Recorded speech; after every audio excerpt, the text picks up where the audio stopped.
Namaskar. Welcome to Prakash on Basics. Continuing with what we were doing last time, let us know about some more important Vedic gods today. I'll start with Varun. He's referred to in 46 suktas in the Rigveda. He's a god of morality. He observes everyone, everything through his eye, which is supposed to be the sun himself. He's a benevolent asura. Asura means not God. These were basically a clan many a time stronger and who often defeated the gods uh, on various occasions. He's a ruler, an emperor, very strict, very efficient, but in punishing those who default in any way. He's also the god of sea and waters, but that comes a little later. And then, uh, in fact, his prayer, Shanno Varuna, is the symbol that is used by our Indian Navy today. He watches over the fairness of all human transactions and is more, therefore, of a judge of what is going on. The next major god is equally important, known as the Savita or the Savitru, who's referred to in more than 11 suktas. He's a part of the Adityas, that means the children of Aditi. Uh, the Gayatri mantra that we know of, which is the most important mantra of the Vedas, is addressed to him in Rigveda in Mandal 3. Om Bhu Bhur Bhuva Swaha Tat Savitur Varenyam Bhargo Devasya Dhimahi Dhiyo Yona Prachodayat, uttered by thousands and thousands of Indians all around. Meaning, Vivekanand says, uh, we mediate on the glory of the Savitru, the producer of the universe, and may he enlighten our minds.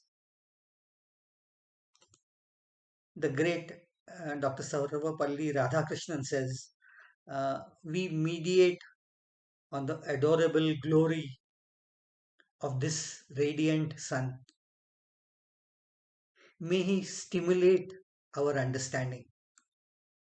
The concepts make it very clear the importance of the sun and he being the source of everything, our intelligence and our progress. He's a major god, but later on he merged into the sun god himself and is along with the 12 names I mentioned last time. Uh, he illuminates everything by his radiance. He is the protector of all. And the commentator Sayanacharya says that Savitru truly represents the sun before sunrise and technically then signals the end of the day and the awakening in mind in every respect. He is said to give immortality to gods. He is supposed to give longevity to all humans. He is the one who provides the path for the dead into the heavens. And how is he? Golden throughout, very strong and powerful. None, even the gods, can't oppose his will, for he leads all the gods in their wars. He holds a golden astra. Astra is a missile that motivates all gods in their battle. The next major god that I must mention is Rudra. The word derives from Rudan, which is to cry out of fear. uh, the one who causes fear and tears among everyone who looks at him, a god of stormy, devastating winds in the Rigveda.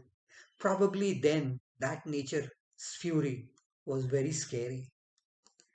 Uh, he's a fearsome god who must be prayed so that he is not angered under any condition. His position is not among other gods. His rituals were at that time carried out outside the villages, outside the town boundaries. But he is also the god of medicines, a doctor, and therefore a bhaishaja, which is the word for doctors. And later on, since he is the master of medicine, he is called the Vaidyanath. Vaidya is the doctor, and their masters represents the Vaidyanath. But this term is associated with somebody else, and I'll come to that. He wields a bow and has lightning as his weapon. He's a kapardik, that means the one with pleated hair. Uh, the Rigved description is that he has a very strong, mighty, firm set of limbs, and he's the master of the universe. Fearful, destructive, but not evil, like the asuras and the demons. In the Shukla Yajurveda, there is a prayer known as the Shatarudriya. Since he is powerful and grants everything, he is invoked by a pair of pattern of statements known as the Namak and the Chamak. Namak means I bow to thee, please protect me. And Chamak means this cha, which means this also, please grant me this too. These prayer patterns, which are repeated by many in the Rudrabhishekas, are a prayer pattern linked to him. Rudra from Atharva Ved is different in his form. He is a Vratya Devata coming in from the non-Aryans into the Aryan fold, like some others I'll come to later on. He's a powerful non-Aryan. He is a Pashupati, the master of animals. He stays on mountains and is said to have a black stomach, a red skin, and a blue neck. That blue neck later on came to be associated with the Nilakantha name that is given to him. He is draped in skin. He is a Stenapati, the god revered by thieves also. He gives a very typical medicine known as the Jalash, which is supposed to cure everything. Uh, this Rudra gradually later on evolved into the Shiva, the most benevolent and the easily pleasable god form, the most auspicious one later on. In Atharva Ved, he has many other names also like Bhava and Sharva and so many others. He's also the father of Ashwini Kumars that I talked of last time. He's also known by the name Trambak, but that has a couple of odd interpretations. Three eyes is one of them that is talked of, but there's another interpretation that I came across which says that he keeps an eye on all the three worlds, the Prithvi, Antariksha, and Dew, and that probably seems to be more logical. And then we come to Vishnu, but in Rigved, he's a minor god. He has only 5 suktas associated with him. The word breaks down into Vi and Snu, the one who can fly. He's Indra's friend, he's Indra's helper, and so he's named as Upendra. Upa means subordinate to Indra. He enters Indra's Vajra in order to kill Rudra. He's a powerful helper of the Indra. But then things change later on, not just in Atharva Ved, but even beyond, as We walk into Puranas later on. And then by today, he is one of the most popular and the most powerful of gods. But I'll come to that a little later. And then we come to the Marut, the child of Rudra and Pushni, Indra's friend. His job is to provide showers. He growls like a tiger, obviously, because he's more like clouds. And lightning is his weapon. And then there are the Marut Gana, the other children, 180 in number, armed with javelins. They too are Indra's helpers. They're more like stormy winds and rain. And then there is a god called Bhaga, the god of prosperity, the god of farming and of grains, the giver of plenty, granting everything that you want. You can achieve everything. And so even the cow that is respected in India is sometimes called Bhagavati because it's a source of so many things for Indians. And the later word that most of us know, Bhagavan, comes from the same, the one who grants everything to humans. What about the mothers?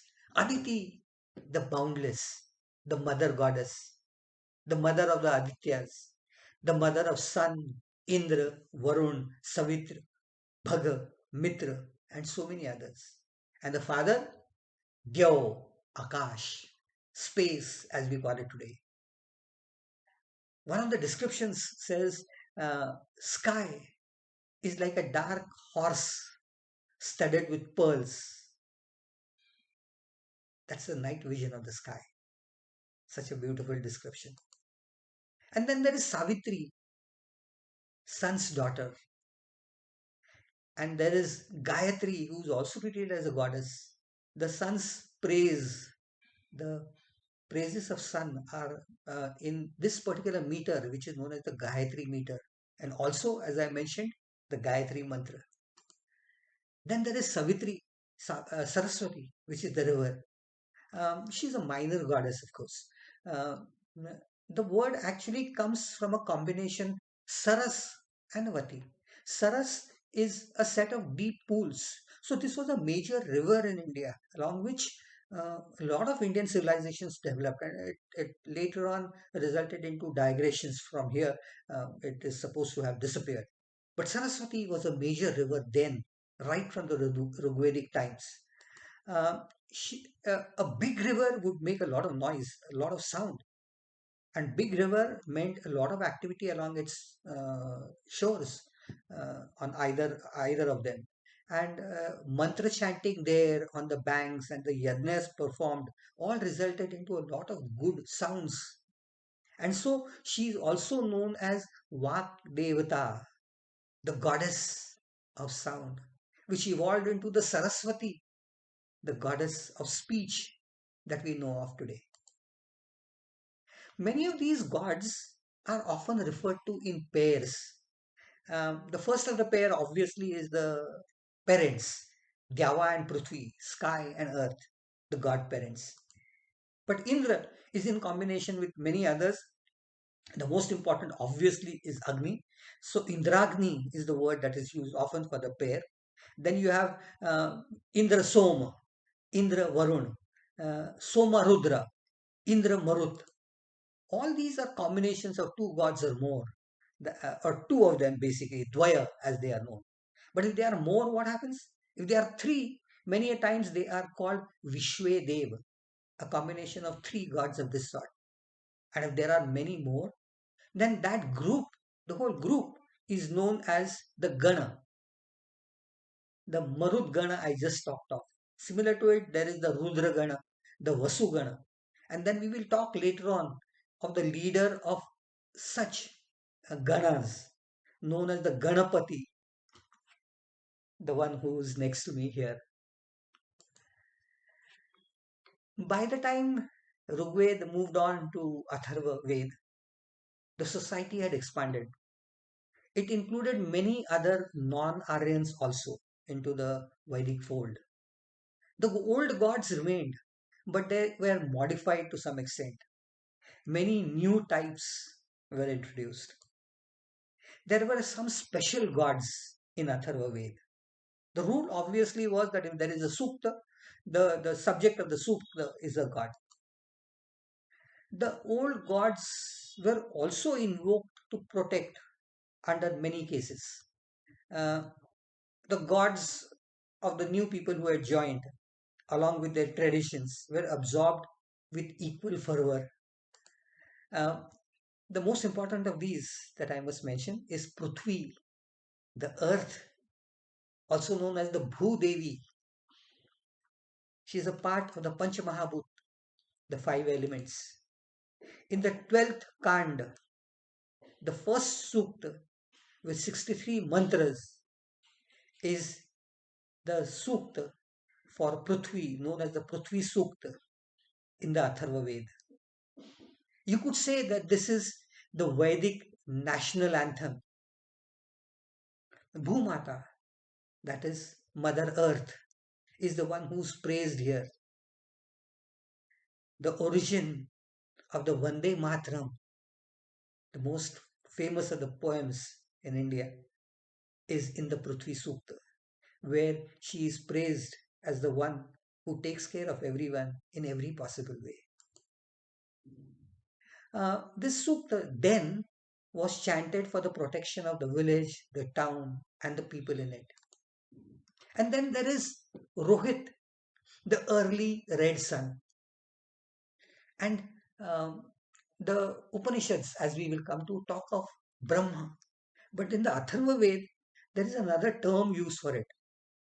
He is known as Skamba or the Jyeshta Brahma, the creator of the universe. And then in Atharva Ved, we come across the disease gods. They are invoked in sutras, so they are gods. And some of the invocations say, please leave us, go away, go to others, leave our youngsters, leave them safe and sound with us. Takman was fever, and Balas and Kasika were his brothers and sister. Kasika is the cough that is accompanied with fever. Shirshakti is the name given to the headache god. There are many plant gods and goddesses too for cures right from hair loss to jaundice. Uh, Bleeding, jaundice, weakness, cough, headache, diarrhea. These had their own representations in these disease gods. And then Takshak, the snake king, is invoked to cure snake bite. And the Rishi associated with is Garuda, the one who picks up and destroys snakes. So many plants, many animals were also gods then. There were minor gods too, like the house spirit, which nowadays is also looked into by many people. The seasons, the night, death itself, constellations, etc. And then it's not just gods. There was Krutya, a black doll, deformed appendages, tied outside the house to ward off evil. You'll find that if you walk into India, in new houses and at many shops and other places, such dolls are tied. They are supposed to be benevolent ones who protect all your property and estates. Demons, elves, demigods, constellations, spirits were all prayed and invoked to take care of humans. Many of these were forgotten with time, but after the Atharva humans and gods both progressed, evolved to some extent. Priorities changed. In the Vedic period, many factors other than normal affected this process of change. The Vedic gods changed a lot during the Puranic times, the time of the Puranas. Vishnu, Shiva, Ganesh, and the other avatars all became more dominant. These were all the gods in their own form. We'll look into these sometime later. Once we've talked of the gods with forms, we can move on to our next area in Upanishads, discuss the Upanishads, and talk of gods beyond their normal form too. If you have appreciated whatever I have said, please like and subscribe to this channel. Let your friends also know about this. Till we move back into the Upanishads, the core of Indian philosophy, and understand what they are, which will be next time. Namaskar.